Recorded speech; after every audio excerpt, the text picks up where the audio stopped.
Hello everybody, and today I wanted to talk to you about the importance of games running betas. Now, what kind of sparked this thought pattern in my brain is that yesterday a bunch of people were getting emails from EA to come and test out a game, a brand new game, which they did not name, which turned out to be Titanfall. As found on their website, they were holding alpha sign up, so if you had an Origin account and you had an Xbox One, you could sign up to be invited to participate in that alpha test. If you are interested in signing up for any alpha test or any test to do with Titanfall, I will leave that link in the description so you guys can check that out. But it just got me thinking how important it is for companies to run betas, especially when it's a brand new franchise. So for anyone that is not familiar with what a beta is for whatever reason, basically you test an unfinished version of the game and you give the developers your feedback. So that can be feedback about features that are in the game. You can be like,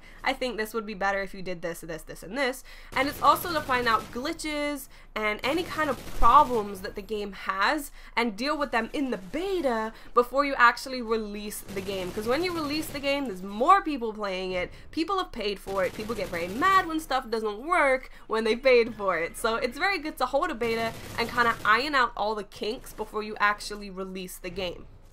And it seems like betas are actually becoming more and more common for console games, which is really good. I like that a lot. Like I said, especially for a brand new franchise, because if you hold an open beta and you just invite everyone to come and test your game, you get to have a general idea of just how many people are going to buy it at launch. Now, of course, there's going to be more people playing and picking it up when it's actually for sale, but if you hold an open beta and you invite everyone and you advertise it well, it allows you to see just how many people are interested, which allows you to make sure that your servers can deal with that crap, because so many times games come out and servers can't deal with anything. Honestly, it happens even when people have betas, because like I said, it's only a very general idea of just how many people are interested. It's not a very specific number of how many people are interested.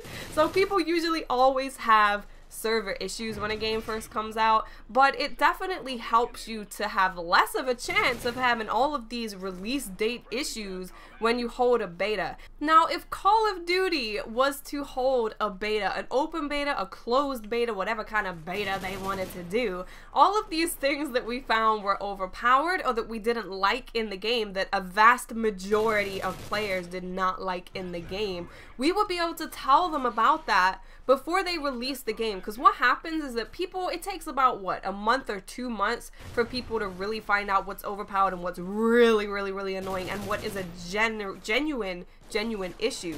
And then the developers have to hear about it, which takes what, another month? And then it takes them some time to actually implement that into the game. So by the time you actually release the game, it's probably like 4 months until we're dealing with any issues. Unless it's a major exploit of the game, they'll deal with that really quickly. But if it's just something that shouldn't be in the game or something that needs to be tweaked because it's just ridiculous, it will tend to take them quite a while to get around to doing it, especially Infinity Ward. So what a beta would do for Call of Duty is that it would allow people to play the game, players that are passionate about the game, because that's usually the people that tend to do closed betas and open betas. They tend to be passionate gamers, and it would allow them to give feedback, let the developers know if there's any exploits, glitches, let them know if something needs to be nerfed, if something needs to be buffed or whatever before the game comes out. So on release date, you have more of a balanced and complete game with less issues than if you just release it and wait for people to deal with it online and then deal with the issues. So I'm very encouraged by the news that Titanfall is having an alpha test, because what it shows me is that they're open to stuff like that. They're holding tests. They're wanting to test the game before it comes out. So what it tells me is Titanfall beta confirmed. Confirmed right here, right now.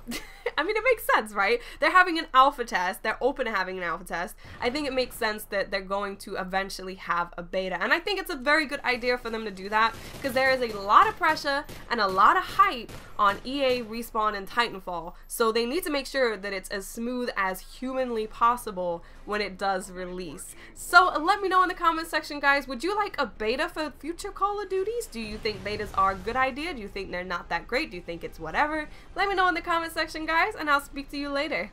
Bye.